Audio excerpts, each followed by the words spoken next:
Hello and welcome to our presentation on indoor air quality in time of COVID-19. I'm Victor Hyman, Executive Director of Climate Care, and I'm here to walk you through some things that you can use to help your customers understand the importance of indoor air quality and what we can do as comfort advisors and HVAC professionals to improve the quality of their indoor residential environment. So before we get into the meat and potatoes of what we're going to discuss today, I just wanted to throw a couple of things at you. Number one is a lot of facts are constantly changing when it comes to COVID-19. The science is developing very quickly. So the first thing we have to do is be willing to roll with the punches. When the facts change, we need to change our minds. We can't be married to an idea that seemed to make sense back in March or in June.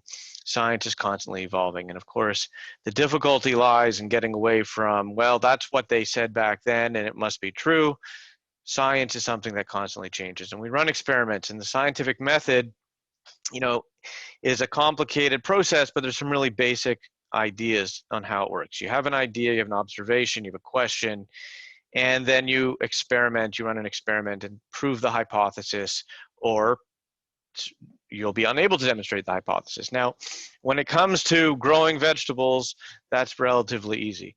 When it comes to things that are more complicated and involve, well, billions of people, it's hard to run a randomized controlled study. So we have to take the information that we have and apply some modeling to it. And that's part of the reason why it's taken a long time to get an understanding of the challenges that deal with COVID-19. What we're going to talk about today is what the most recent, most up-to-date scientific understanding is, and what we can do as comfort advisors and HVAC professionals to, like I said, improve the quality of people's lives. So one of the things we have to understand is that humidity is going to play a big role in the transmission of COVID-19. And we're going to get into a little bit about why that is, but I want to run you through this video and computer simulation that demonstrates what happens in various environments when humidity is either too low or just right.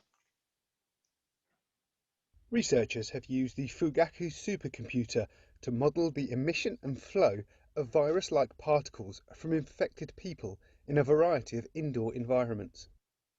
Air humidity of lower than 30% resulted in more than double the amount of aerosolized particles compared to levels of 60% or higher, as seen in simulations released on Tuesday by research giant Riken and Kobe University. Their findings suggest that the use of humidifiers may help limit infections during times when window ventilation is not possible. The study also indicated that clear face shields are not as effective as tighter fitting face masks in preventing the spread of aerosols. Other findings showed the number of singers in choirs, for example, should be limited and spaced out. There has been a growing consensus among health experts that the COVID-19 virus can be spread through the air. The US Centers for Disease Control and Prevention revised its guidance this month to say the pathogen can linger in the air for hours. Okay, so a couple of really important points there. And before I move on to the next video, I want to just delve into those in a little bit of depth. So number one is 30% humidity or lower doubles the risk of transmission of the virus. We know as HVAC professionals, we've always been told keep the humidity between 40 and 60% relative humidity indoors in the winter. And that's always been the target because viruses, bacteria, everything, mold has everything's got a humidity level that it grows in really well. Mold grows at higher than 60, a bunch of things happen below 30. And so staying in that 40 to 60 range, that band is really optimum. When it comes to COVID-19, what scientists have discovered is that the particles become aerosolized, and that means that they travel on their own as an aerosol without the need of water vapor. So when there is high humidity, the virus gets trapped inside the water vapor, and because it's heavier, it falls to the ground. When the humidity is low, the virus is able to remain airborne for a very long period of time. If you think of dust floating in the air, you know, when the sunbeam comes through the window and you see, hey, there's a lot of dust there I didn't realize was there, that's what we're talking about, that low humidity environment allows the virus to remain in the air for a long period of time. So that's number one. We can do something about that. We can humidify. And they mentioned the problem being that in the wintertime, we're not going to have that ventilation that we have with opening windows. We're going to have to ventilate mechanically, and of course then we run the risk, or even if we're leaving windows cracked, outdoor air temperature in the winter, air is going to be very dry as the air is cold, and that's going to lower the humidity. So humidification is a huge deal and really has a tremendous effect. A few weeks ago, we mentioned that here at Holt Architects, we were going to be completing a computational fluid dynamics study of our office here at 619 West State Street. And in just a moment, I'm going to share with you some of the first imagery from that model. ME Engineering out of Syracuse, New York has assisted us with building a virtual model of this office space you're looking at, our open studio. And in about a moment, we're going to simulate a person infected with COVID-19 sitting in this workstation right in this location, and begin to see how infected droplets might move through the studio. We modeled a number of scenarios trying to decide how Holt Architects would return to the office. Staff wanted to know if they'd be allowed to remove their masks when seated at their workstations. And for that reason, our first model represents an unmasked person coughing 3 times in about a 10-minute period. You should note that anywhere from light blue to red represents the HID50, or human infectious dose for COVID-19, and red is 5 times the human infectious dose. Notice that a cloud carrying a dosage 5 times that HID50 is carried 30 feet across the studio, and a normal infectious dose can travel more than 50 feet indoors.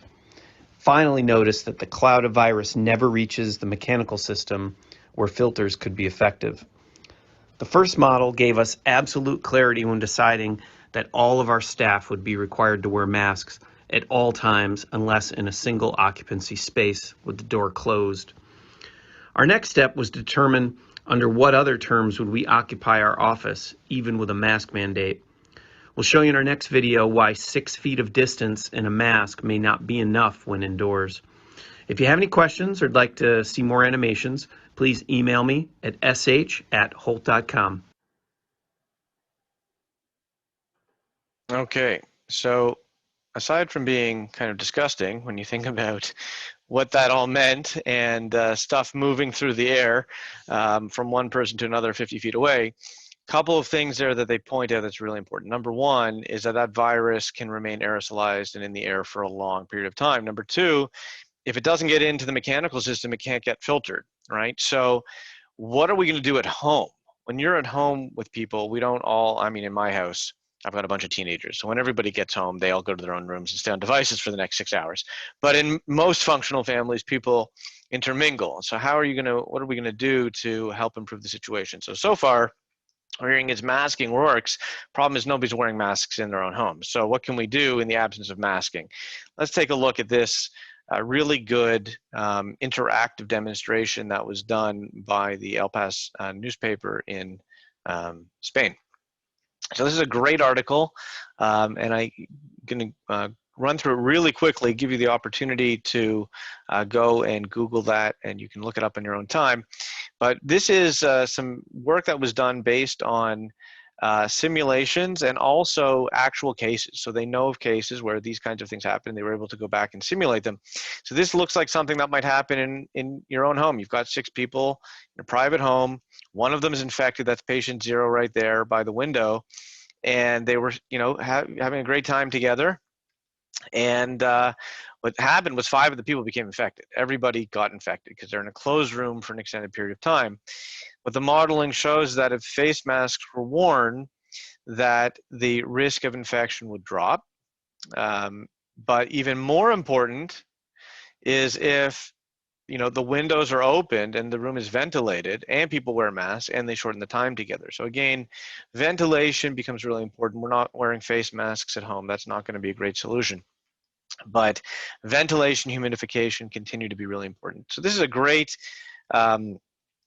article, as I said. I'd really recommend going through it, and it explains how the virus propagates in the air, and we are basically just propagators. Somebody who's infected is basically just a propagator of the virus. Breathing, singing, talking, all of those things over time just increase the density of the virus in the airspace. And of course, the risk is that it gets to a point above that human infectious dose where people are going to be infected. So I'm not going to run through this whole thing, give you the opportunity to go back and take a look at that on your own. I think it's a really worthwhile presentation. This is just showing you a space where ventilation is playing a role. Of course, you'll notice that in all of these cases, people are masked. And again, that's unfortunately not going to be the reality at home. Okay, so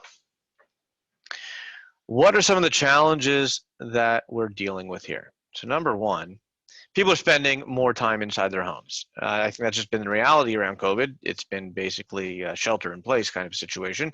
Over the last few months, people have been getting out and moving around more, which kind of combines that problem because you're bringing home whatever you might have picked up outside.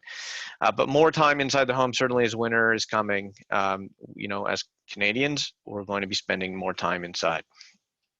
COVID-19 is aerosolized, is transmitted by air. That's much more important than surface transmission. That seems to have taken a long time for the WHO and the CDC to figure out. ASHRAE has been saying that for a long time. It's likely transmitted through the air, and all the science now is pointing in that direction. It's aerosolized transmission is the most important thing, not surface transmission. In the summer, we could just open the windows, as I said. That's not going to work in the winter time. And even if we are using mechanical ventilation, we're going to be drying out the air even more. So we're going to talk about the technologies that we should be using to prevent drying out the house too. Okay, should you be concerned about COVID-19 at home? I mean, this is really a question. We don't isolate from our housemates. Should we do anything to prevent transmission at home? As I mentioned in my house, where everybody, we've got teenagers, everybody goes into their own room and does their own thing. But in reality, people are mixing around in most homes. Is it worth even trying to do something about it? I think you should be thinking about that. I think you should be talking to your customers about it, because reality is you've got kids that are going to school. They're going to be mixing in large cohorts and coming home. And whatever we can do to reduce the risk, and this is really about risk reduction. It's not about risk elimination. We shouldn't be making that promise. It's not something that we can do, but we can reduce the risk of when somebody does bring something home, that we're able to eliminate it, or reduce it. So what are we trying to achieve? We want to lower the concentration of virus particles in the air to reduce the chances of becoming infected. That's really what it's about. How are we going to do that? We're going to do it through dilution, right? Dilution, bringing in fresh air, is going to lower the concentration of the virus. Through filtration, we're going to remove virus particles that are already in the air, assuming we can get them through the mechanical system. And humidification. Humidification is going to make the particles be stuck inside those water molecules, inside the water droplets, and make them heavy so they don't remain suspended, so they fall to the ground. It also, there's a secondary benefit, which is really interesting, which is that properly moisturized mucous membranes in your nose and throat can actually help expel the virus. And there's actually been a fascinating, research being done and trying to figure out if bats are a reservoir of the virus, why don't bats get sick themselves from coronaviruses? And so modeling and experimentation has been done with bats, and it seems to be that it's about the humidity in caves and the moisturization of their mucous membranes that prevents the virus from getting a toehold into the bat. It's really interesting stuff there. So what can we offer as HVAC professionals? So ERVs for ventilation, and I'm saying ERVs specifically, not HRVs. Big difference in what an ERV does versus an HRV. They both bring in fresh air, but an ERV, being an energy recovery ventilator, transmits moisture between the outgoing air and the incoming air. So the energy is both latent and latent energy, which is the humidity that's in the air, and it's not just the heat, the sensible energy that an HRV transmits.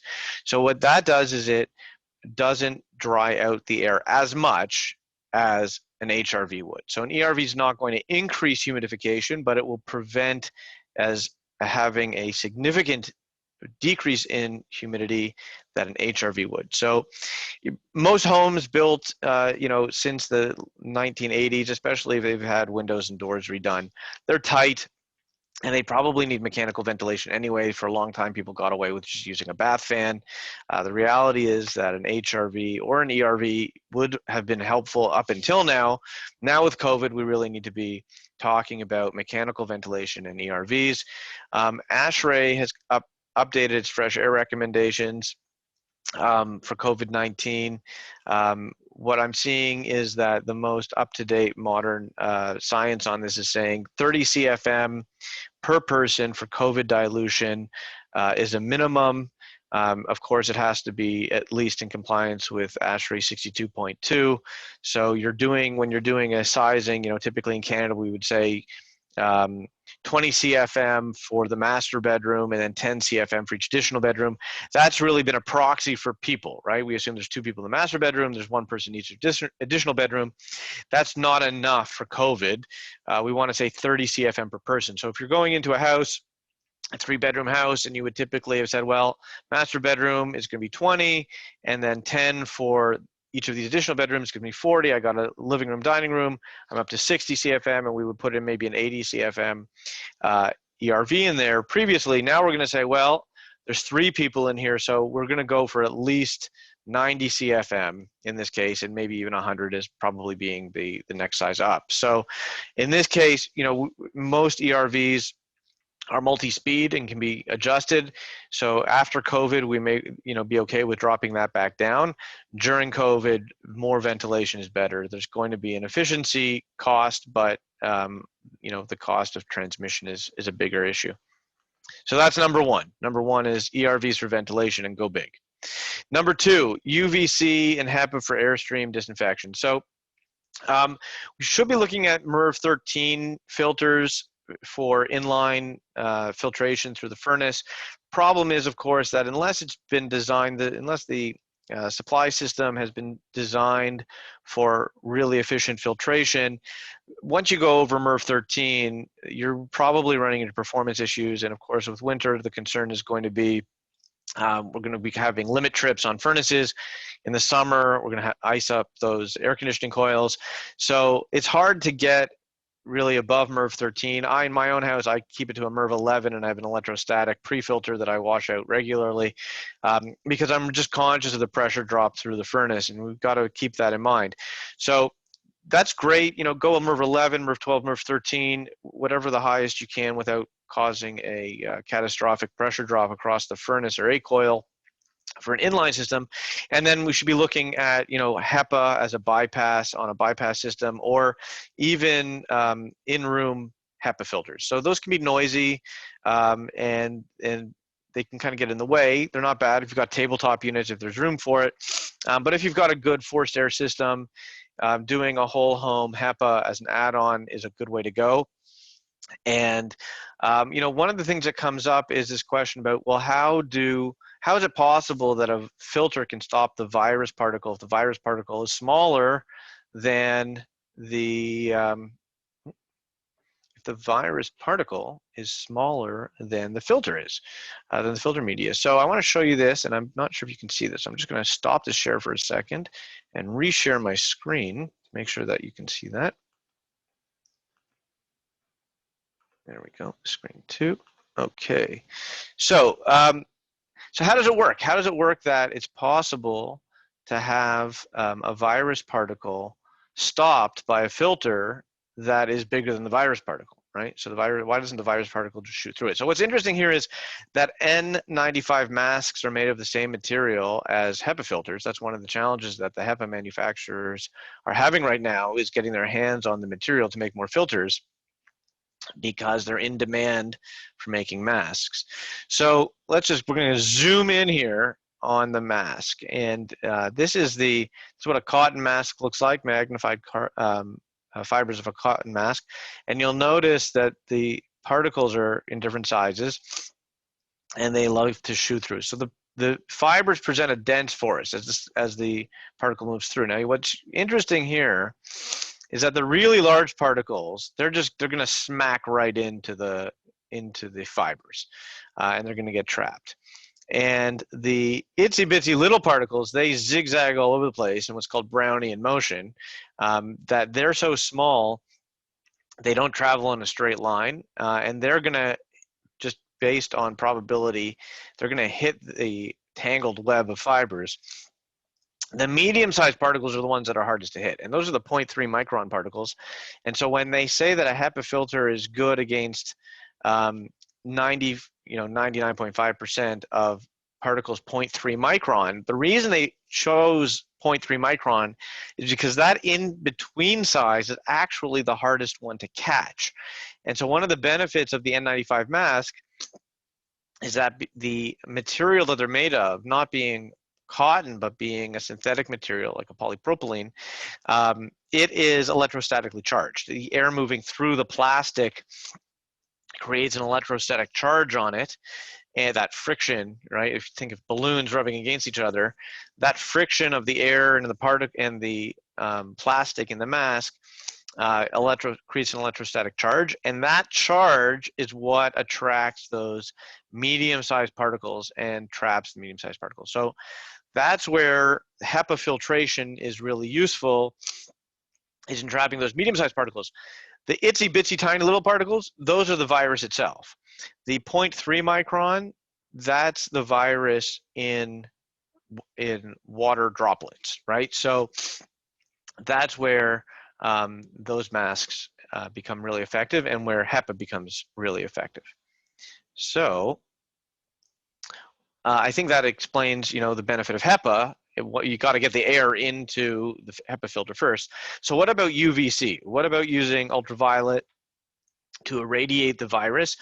We know that that UVC is effective in destroying the RNA of the virus and preventing it from being able to replicate. The challenge is if we're using it for air treatment, getting the air to dwell long enough under the UVC light. And this is, excuse me, this is the challenge with using UVC for airstream, excuse me, it's not COVID, using it for airstream sanitation. UVC for surface treatment is good. UVC if it's in a big open room where there aren't people, because it can cause all kinds of problems for people, is good. But inside the return air plenum or above the A coil and the supply plenum, doesn't look like UVC is going to be effective at killing the virus, because the virus is just going to shoot through there at too high velocity. So that doesn't look like it's going to be really effective. It's great for keeping A coils clean. That's a great use of UVC, but in this case, probably want to go with HEPA. Okay, humidification. Humidification is cheap and easy, has all kinds of additional benefits, and we have to be really on the lookout when we're going to people's homes anyway. Do you see boxes of tissues all over the place? Do you see hand moisturizer on every counter? Probably the air is too dry, and HEPA is going to, and humidification is going to be something that would have all kinds of benefits. But in this case now, this year, humidification has that added benefit of, as we saw, reducing the risk of transmission by up to 50%. And then if the person does ingest the virus, maintaining a moist mucous membrane probably helps expel the virus. And this, more than anything else, may be an explanation for why back in March and April, we saw outbreaks in northern hemisphere countries, but not in southern hemisphere countries, because in March and April, it was summer south of the equator, and it was hot and it was humid in many places, whereas in the northern hemisphere countries, in China, in Iran, and in Italy, in Spain, where the virus first broke out, it was dry and it was cold. So that may be part of the explanation. Okay, so what are you selling against? What's the competition for this? What's the average ticket? And I think that we have to kind of frame things a little bit differently when we're talking about health and prevention or risk reduction.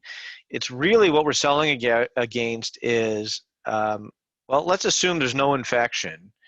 Sorry, let's assume there's an infection in the house, but there's no symptoms. So somebody's quarantined, they were in contact, somebody in the house was in contact, test positive, hopefully they test positive, but they're asymptomatic. But now everybody in that house is going to be quarantined for 2 weeks. So, is it 2 weeks off school? Is it 2 weeks off work?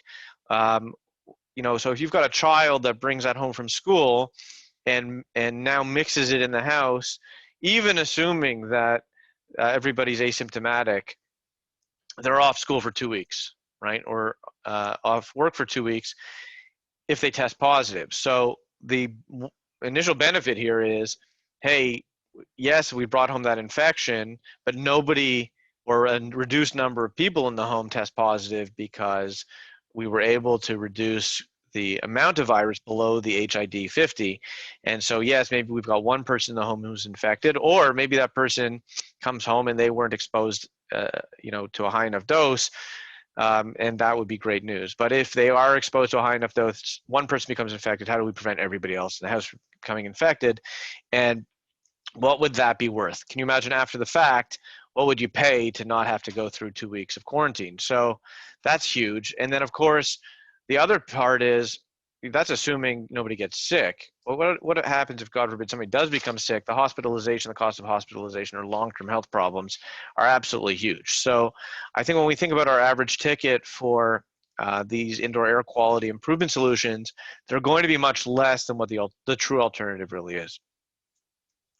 So what's it worth to reduce the risk? Let's talk about, an ERV.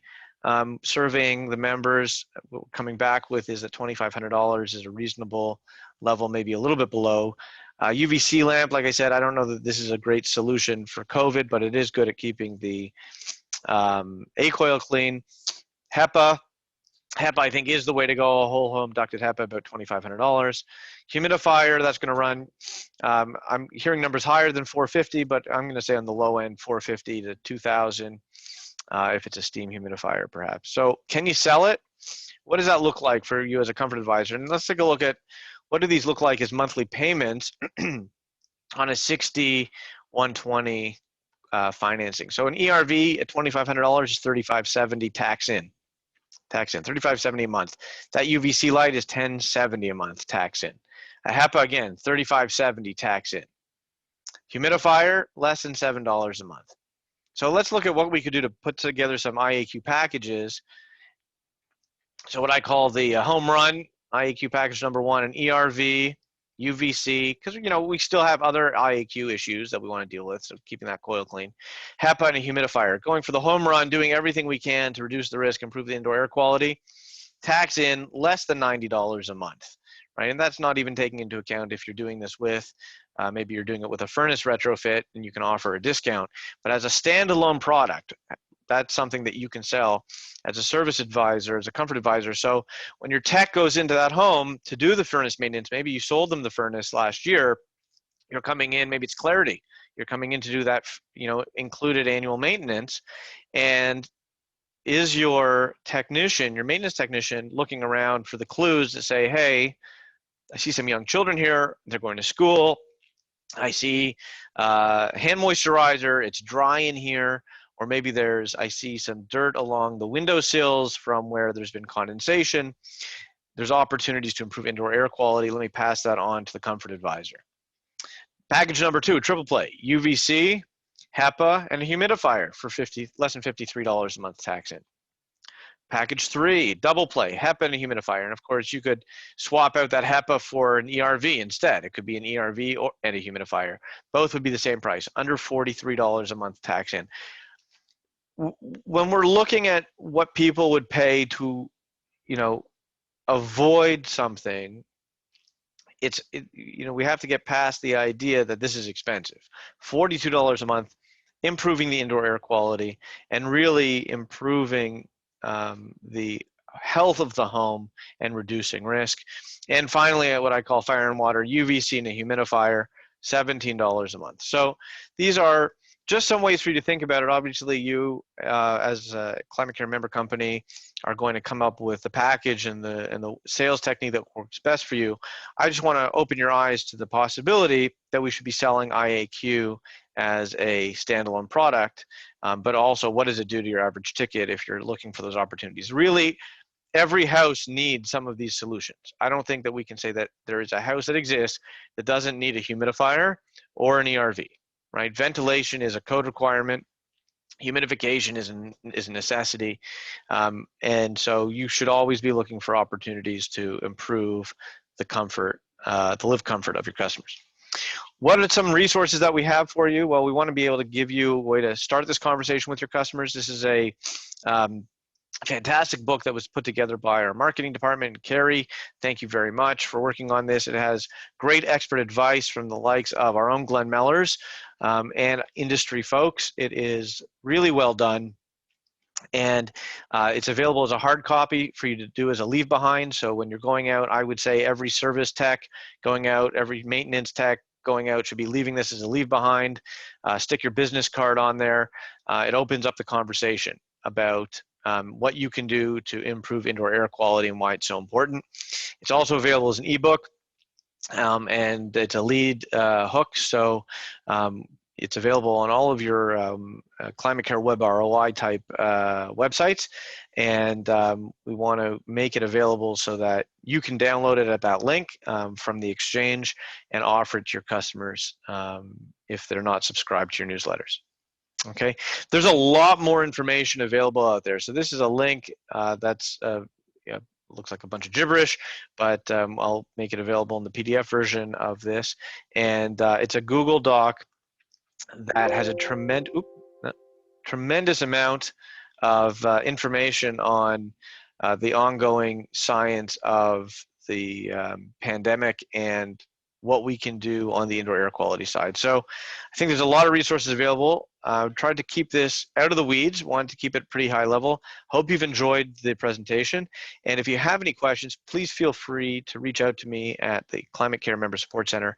It's my pleasure to be able to work with you to improve the home comfort of your customers and help you have a more profitable business. Thanks so much for joining us today.